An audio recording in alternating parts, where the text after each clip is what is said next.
Benvenuti in diretta su shritalia.com, il canale di informazione che abbiamo attivato dal 10 di marzo. Oggi è venerdì 17 di un anno bisestile.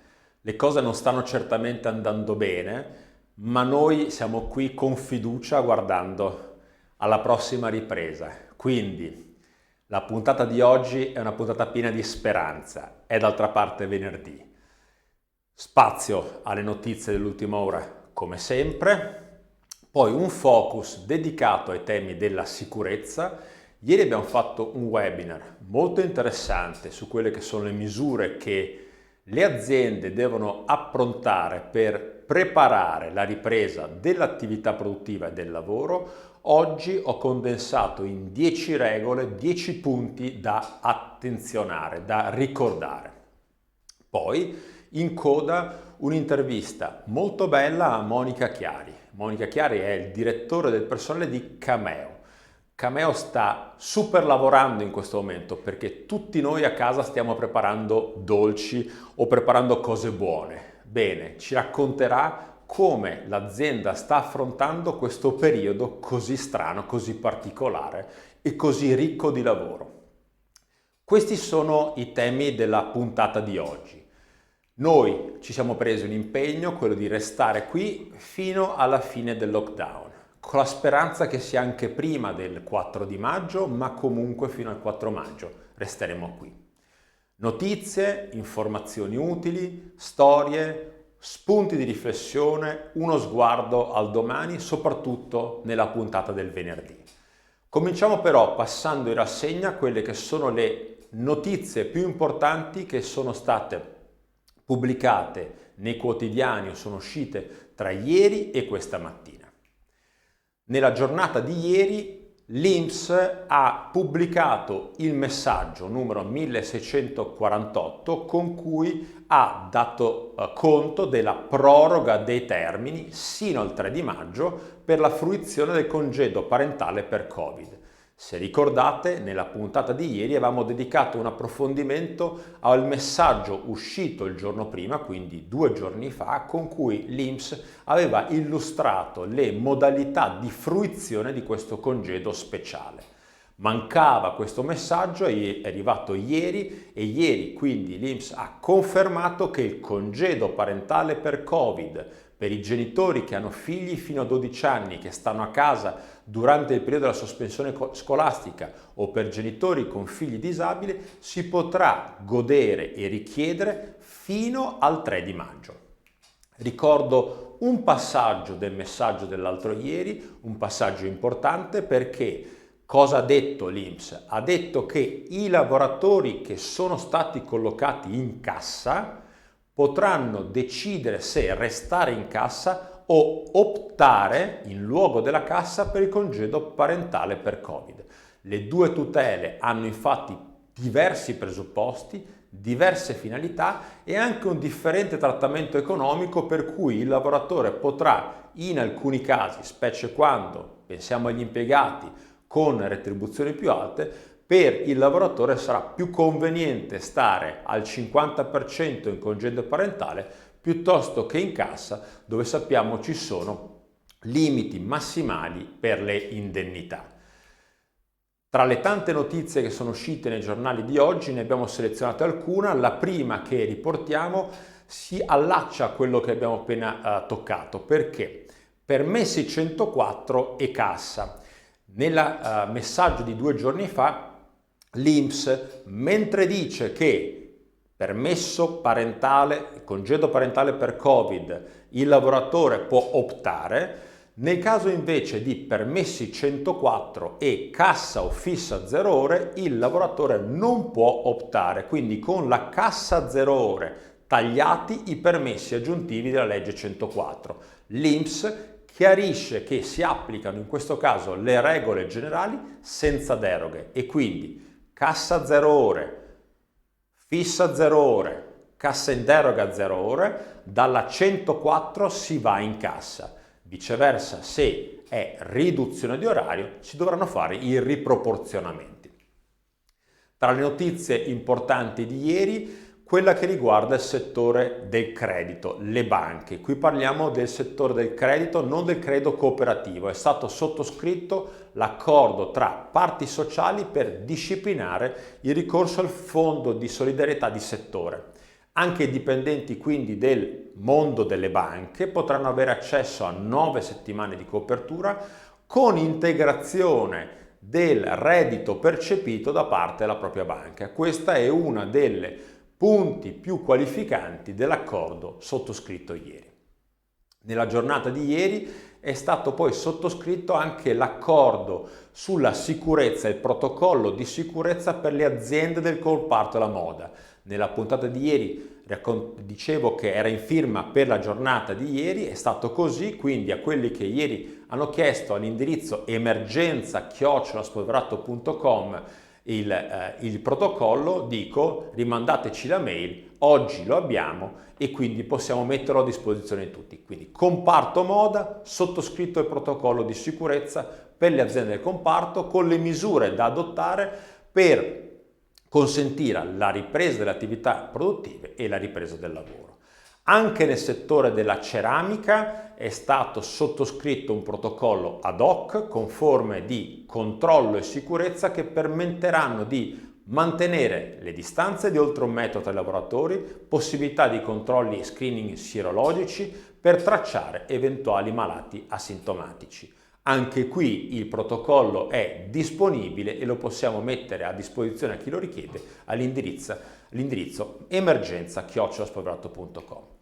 Finanziamenti garantiti, da più parte si sta chiedendo liquidità per le imprese, sappiamo che le misure sono state adottate e definite nel decreto 23/2020, finanziamenti garantiti ieri, circolare dell'ABI con le istruzioni su come accedere ai finanziamenti bancari per ottenere la liquidità fino a 25.000 euro. Quindi questo interessa professionisti, ditte individuali, piccoli imprenditori che possono chiedere con una procedura semplificata finanziamenti fino a 25.000 euro garantiti dal Fondo di Garanzia del Piccolo e Media Imprese, per le piccole e medie imprese. Ripeto, ieri circolare dell'ABI.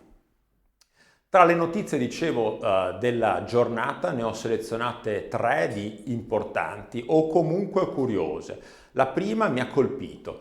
Curati a casa. 7 pazienti su 10 saranno curati a casa. Questo per dire che nella fase 2 si cercherà di rafforzare l'assistenza domiciliare attraverso l'impiego di 5.000 infermieri per potenziare le cure domiciliari ai malati di Covid, ma anche per anziani e persone fragili da un punto di vista patologico. Quindi notizia davvero interessante, come pure interessante l'altra notizia che abbiamo selezionato prendendola dai giornali. Bonus da 325 euro a chi farà le vacanze in Italia.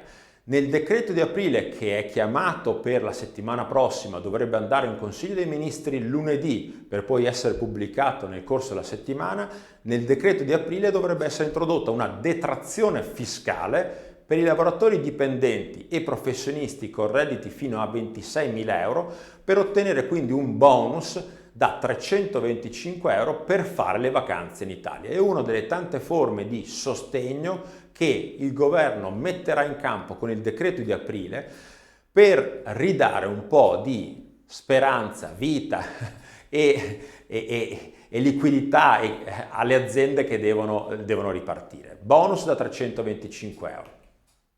L'ultima notizia che abbiamo selezionato tra quelle apparse nei giornali: via libera all'app che si chiamerà Immuni per il contact tracing. Non sarà obbligatorio scaricarla, ma questa app, per chi vorrà, consentirà che cosa? Di monitorare la diffusione del virus durante la fase 2. Sappiamo che queste app consentono di fatto una geolocalizzazione delle persone, ci sono tante polemiche, tante discussioni. Intanto è stato dato il via libera, poi vedremo in concreto che cosa significherà. Tra le storie della giornata ne abbiamo selezionate 2. Una riguarda Yux. Tantissime aziende in questi giorni, in queste settimane, si stanno ingegnando per dare qualcosa ai lavoratori di più e in questo dimostrando che hanno qualcosa di più nel loro DNA. Yux tra queste, cosa ha fatto? Considerato che molti dipendenti hanno figli che stanno facendo homeschooling, Yux ha pensato di mettere a disposizione dei propri dipendenti che sono in smart working o che sono in permesso per stare dietro ai figli una sorta di piattaforma digitale per i bambini e ragazzi chiamata After School Club. Digital Education, dalla programmazione alla scienza fino al benessere e allo yoga. È un modo di segnare una propria differenza e vicinanza alle persone con cui lavoriamo. Un modo di dire ci siamo, di raccontare anche una storia che ci qualifica. L'altra storia che raccontiamo invece è quella di Shock Lab. Shock Lab è un'azienda leader del settore del fitness, solo personal training, che ha attivato percorsi di allenamento a distanza per dipendenti delle aziende che stanno a casa.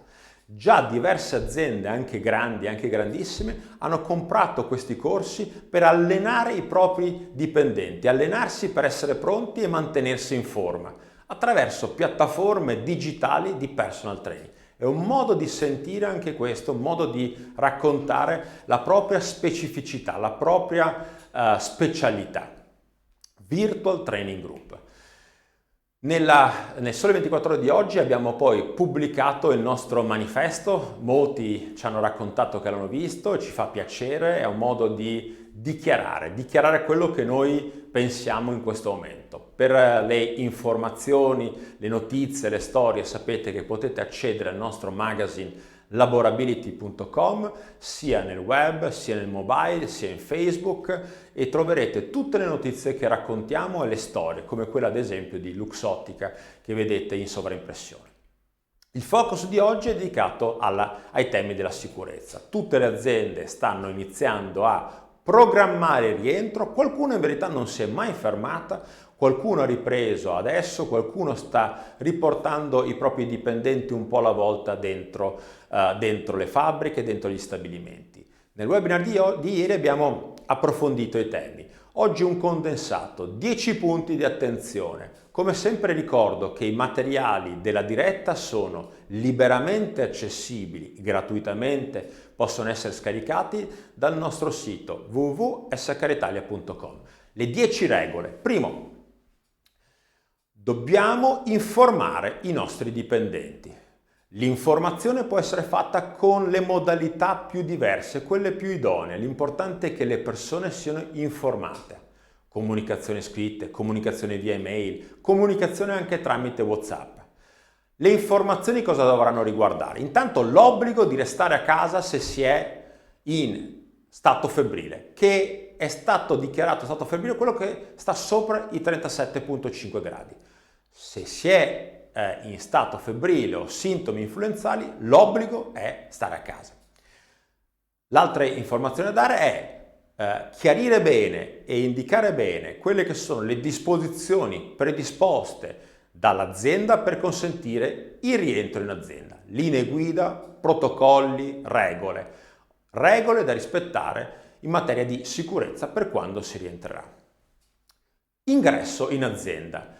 Il personale, prima dell'accesso al luogo di lavoro, potrà essere sottoposto al controllo delle temperature corporee. Ne abbiamo già parlato, lo prevede esplicitamente il protocollo del 14 marzo 2020. Tutti i protocolli di settore prevedono questa modalità di rilievo della temperatura. Ci sono una serie di profili che interessano la privacy, ma si possono agevolmente adempiere. Quello che è importante è che la misurazione della temperatura non è obbligatoria, è una misura che può essere adottata. Chi è che lo stabilisce? Lo stabilisce quello che è il comitato strategico che insieme ai delegati per la sicurezza definisce il protocollo delle misure di sicurezza. Quindi medico competente, servizio di prevenzione e protezione, responsabile per la sicurezza dei lavoratori, rappresentante della sicurezza per i lavoratori, azienda d'intesa definiscono quelle che sono le regole per il rientro in azienda. Ricordiamoci che è in ogni caso precluso e sarà precluso l'accesso a chi negli ultimi 14 giorni ha avuto contatti con soggetti risultati poi positivi al Covid o che proviene da zone a rischio. Fornitori esterni. Andranno definite le procedure di ingresso, transito e uscita, mediante modalità, percorsi, tempistiche predefinite al fine di ridurre le occasioni di contatto. Dove possibile, gli autisti devono rimanere a bordo dei propri mezzi e ricordatevi che vi è un protocollo per la logistica e il trasporto che definisce bene quelle che sono le regole nel caso di autisti che vanno a fare le consegne. Pulizia e sanificazione. L'azienda dovrà assicurare la pulizia giornaliera e la sanificazione periodica dei luoghi di lavoro, degli ambienti, delle postazioni, ma tenere in ordine, pulire la propria postazione sarà un preciso obbligo di ogni lavoratore. È obbligatorio che le aziende poi presenti in azienda adottino tutte le precauzioni igieniche, per prima cosa lavarsi le mani con i detergenti, con gli igienizzanti, quello che poi siamo stati abituati in queste settimane a fare anche a casa. Dispositivi di protezione. Andrà assicurata la distanza interpersonale di almeno 1 metro e laddove non sia possibile andranno usate mascherine o altri dispositivi idonei, guanti, occhiali, tute, in conformità a quelle che sono le prescrizioni adottate dal protocollo di sicurezza definito dai delegati alla sicurezza. Spazi comuni. L'accesso agli spazi comuni, mense aziendali, aree fumatori, aree dove si fanno i break, spogliatoi, andrà contingentato con la previsione di una ventilazione continua dei locali, di un tempo ridotto di sosta, mantenimento alla distanza interpersonale tra le persone che li occupano. Questa mattina qualcuno mi ha chiesto: ma quanto dovremo andare avanti in così? Beh, intanto ricordiamoci che fino a che non saremo messi in sicurezza perché ci sarà un vaccino, noi come azienda dovremo mettere le persone in sicurezza. Ora la data della fine dell'emergenza è stata posta al 31 di agosto, ma sicuramente andremo anche a settembre. Fino a che non ci sarà un vaccino, noi dovremo comunque mettere le aziende in sicurezza e i lavoratori in sicurezza al lavoro. Poi si vedrà. Ma intanto questi sono adempimenti che dovremo adottare con un orizzonte temporale di almeno altri 4, 5, 6 mesi. Entrata, uscita dei dipendenti. Andranno favoriti orari di ingresso scaglionati in modo da evitare il più possibile contatti, assembramenti. Dove possibile dovrà essere dedicata una porta per entrata e una porta per uscita, un po' come siamo abituati quando si va ai mercati o quando si va dentro alle aziende del commercio che sono aperte. Una porta di entrata e una porta di uscita distinte e garantire la presenza di detergenti segnalati da apposite indicazioni cartellonistica. Poi dovremo pensare anche a riorganizzare il lavoro. Il lavoro va riorganizzato favorendo, laddove sia possibile, il lavoro da remoto. Chiamiamolo così, remote working. Non è lo smart working, è un'altra cosa. Siamo stati costretti a lavorare da remoto. Poi parleremo dello smart working, ma intanto dovremo imparare ad alternare lavoro in sede con lavoro da remoto. Dovremmo magari ripensare la turnazione dei dipendenti, anche al di fuori dagli orari standard. Molte aziende stanno rivedendo i nastri orari per consentire turnazioni maggiori, ma chiaramente mantenere i livelli di produzione. Rimodulare i livelli produttivi sarà probabilmente necessario, sempre che sia possibile, e poi c'è un tema di convenienza, ne abbiamo già parlato. Riunioni e formazione. Gli spostamenti all'interno dei siti aziendali vanno limitati, le riunioni vanno fatte possibilmente a distanza, limitate quelle in presenza, eventi interni e attività di formazione andranno svolte per quanto possibile con modalità a distanza, come ci siamo abituati. Certo è che abbiamo anche capito che funzionano poco e male, quindi sarà anche un problema di rafforzamento delle piattaforme, delle linee, per rendere tutto più semplice, tutto più fruibile, funzionale. Infine, il comitato di emergenza. Ogni azienda deve aver già definito e costituito un comitato per l'emergenza. Questo comitato ha il compito di definire le misure di gestione dell'emergenza, monitorare la situazione, adottare i protocolli e adottare ogni misura necessaria per mantenere la salute e la sicurezza nel rispetto alle prescrizioni di legge. Chiudo con una notizia sempre del giornale di oggi che dà conto di un documento che è stato preparato dall'INAIL che ha mappato i rischi in ragione della classificazione per codice Ateco delle diverse attività produttive. L'INAIL ha preparato un documento con le istruzioni per riaprire le imprese, indicazioni su turni, postazioni di lavoro, trasporti sul luogo di lavoro, sono tutte indicazioni che abbiamo condensato noi stessi in questi 10 punti e di cui abbiamo parlato ieri nel webinar. Ci torneremo comunque anche la settimana prossima perché sono temi davvero importanti. Qui ricordo che ci sono tutta una serie di aziende che stanno preparando, predisponendo strumenti, piattaforme che ci consentono di fare che cosa? Di gestire il rischio da Covid. Qui ne presentiamo una, se qualcuno di voi ha voglia di maggiore informazione ce lo chieda, emergenza@spolverato.com.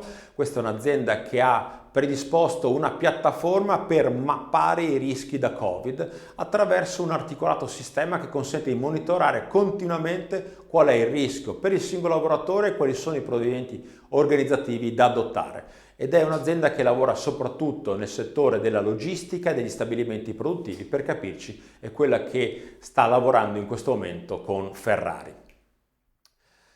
Agenda 2030 è l'appuntamento di ottobre, non ci torno oggi perché voglio dare lo spazio alla intervista a Monica Chiari. Monica Chiari abbiamo avuto la fortuna di conoscerla nella puntata di Agenda 2020, si chiamava allora così, di Brescia. È il direttore del personale di Cameo e ci ha regalato un'intervista di 5 minuti davvero molto preziosa e stimolante. La domanda è questa: quali aspetti organizzativi e produttivi sono stati rimessi in discussione in un'azienda della filiera alimentare in questi momenti di emergenza e di aumento del lavoro? Lascio la parola a lei ricordando a tutti che noi torneremo lunedì alle 12 con la diretta e poi i webinar di martedì, mercoledì e giovedì. Intanto vi auguro un buon fine settimana e restiamo ad ascoltarci l'intervista di Monica Chiari, direttore del personale di Cameo.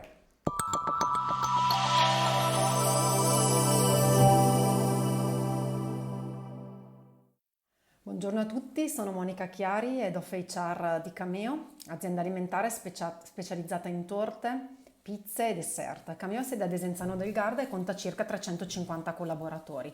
Siamo presenti in Italia da oltre 80 anni e l'azienda è nota soprattutto per i suoi preparati che aiutano milioni di persone a scoprire il piacere di fare, poi anche l'orgoglio di offrire e la gioia di condividere ricette gustose in ogni momento della giornata. Da diverse settimane il mondo intero sta affrontando una situazione di emergenza sanitaria, economica e sociale che non avremmo mai potuto immaginare prima. Il nostro paese e la nostra regione in particolar modo, noi siamo in provincia di Brescia, sono state colpite in maniera molto particolarmente pesante e la nostra azienda che produce beni alimentari è fondamentale che possa rimanere attiva sul mercato per garantire la filiera alimentare e quindi ha messo in campo tutta una serie di azioni per far fronte all'emergenza, azioni che hanno riguardato sia l'area organizzativa sia l'area produttiva. Dal punto di vista produttivo stiamo facendo tutto il possibile per soddisfare le richieste dei nostri clienti e dei nostri consumatori che sono straordinariamente elevate in questo periodo particolare. Grazie, devo dire, all'impegno, alla positiva collaborazione e anche alla flessibilità dei nostri collaboratori che ci hanno dato una risposta eccezionale, è stato possibile organizzare nuovi turni, quindi un nuovo modello organizzativo, delle giornate di produzione aggiuntive, perché di fatto non ci bastano le 5 giornate per soddisfare appunto un numero sempre maggiore di richieste. Tutto questo però dovendo rallentare i ritmi del nostro stabilimento produttivo di Desenzano al fine di garantire una maggiore sicurezza in termini di diffusione del contagio. Abbiamo quindi creato delle squadre di lavoro totalmente separate, fatto in modo che non si incontrassero mai nemmeno nei cambi, nella fase di cambio turno, da un turno con l'altro. Abbiamo inoltre utilizzato, e parlo qui della sfera diciamo più organizzativa, la nostra comunicazione interna ulteriormente rafforzata, perché per noi è sempre stato un canale fondamentale di diffusione delle informazioni, in questo caso utilizzata come veicolo di tutte le informazioni importanti da parte del datore di lavoro, attraverso dei canali plurimi, la intranet, le mail, gli spazi fisici per chi è in azienda e addirittura anche un canale YouTube per un live streaming settimanale del nostro direttore generale. Per tutto il personale, praticamente tutto il personale degli uffici, abbiamo adottato lo smart working. E a questo proposito, un tema importante di governance, che dal mio punto di vista è importante sottolineare e condividere con voi, è il riuscire a mantenere nonostante tutto il contatto con i propri dipendenti. Infatti il lavoro diffuso da remoto, che in questo momento credo non solo Cameo ma tantissime aziende hanno dovuto affrontare, mettere in campo, ci chiede di ripensare totalmente la leadership e di inventarci tempo zero, perché non abbiamo avuto tempo, nuove modalità di approccio alla performance, all'assegnazione degli obiettivi, alla delega e non da ultimo anche alla relazione umana, alla relazione interpersonale che è totalmente cambiata in una fase in cui tutto quello che è lo scambio tra le persone, capo collaboratore ma anche tra i pari, è da remoto, non è più caratterizzato dalla presenza del face to face, e lo stiamo facendo a livello HR. HR rimane di supporto sia per le tematiche hard, quelle diciamo di tipo organizzativo, sia per quelle soft, devo dire anche e soprattutto per quelle soft ed in generale di supporto. I manager delle diverse funzioni hanno fin da subito istituito dei daily meeting o comunque degli incontri settimanali, e quindi si collegano regolarmente con tutto il loro team, con tutti i loro collaboratori, anche allo scopo di mantenere un senso di appartenenza che in questa situazione rischia di indebolirsi o addirittura di perdersi, quindi non solo per far fronte alla gestione diciamo operativa quotidiana. Ci stiamo anche adoperando per far sì che, senza misconoscere la situazione difficilissima che stiamo vivendo, le cose possano andare avanti e proseguano, anche solo per aiutare le persone a mantenere una visione a breve termine che non sia solo unicamente guidata dall'incertezza e dalla paura. Un altro tema su cui è utile dal mio punto di vista soffermarsi è anche la gestione delle malattie, che in questa fase rappresenta un key point per le direzioni risorse umane. Cameo ha stabilito fin da subito, fin dall'inizio dell'emergenza, di tutelare la salute e la sicurezza dei propri lavoratori, adottando delle misure che andassero anche oltre, in certi casi, le indicazioni che avevamo ricevuto dalle autorità competenti. Questo ha aiutato moltissimo a mettere in tranquillità i collaboratori che ogni giorno, anche a crisi inoltrata, e tutt'oggi parlo in prevalenza di quelli dei reparti produttivi, arrivano in azienda sapendo di raggiungere un luogo sicuro dove poter godere delle più ampie tutele possibili. Questo approccio ci ha visti collaborare in maniera fattiva con il medico competente aziendale, cui abbiamo anche affidato il compito di uno screening telefonico che faccia da step ulteriore prima del rientro, in aggiunta alla decisione presa dal medico di base del dipendente. In questa situazione di emergenza sentiamo anche una responsabilità sociale e possiamo dare il nostro piccolo contributo attraverso i nostri prodotti e i nostri consigli a tutti coloro che trovano diciamo un po' di distrazione e serenità nel preparare, nel mettere le mani in pasta in generale, sia che abbiano esperienza alle spalle sia che si reinventino pasticceri per la prima volta. Dobbiamo trovare insieme una nuova dimensione di normalità con cui ci troveremo a dover convivere nei prossimi mesi. Io chiudo ringraziando con un grazie particolare a tutti i nostri collaboratori per il forte senso di appartenenza dimostrato anche in questo difficile momento, a dimostrazione, se mai ne avessimo avuto bisogno, che un'azienda è fatta delle persone che la vivono.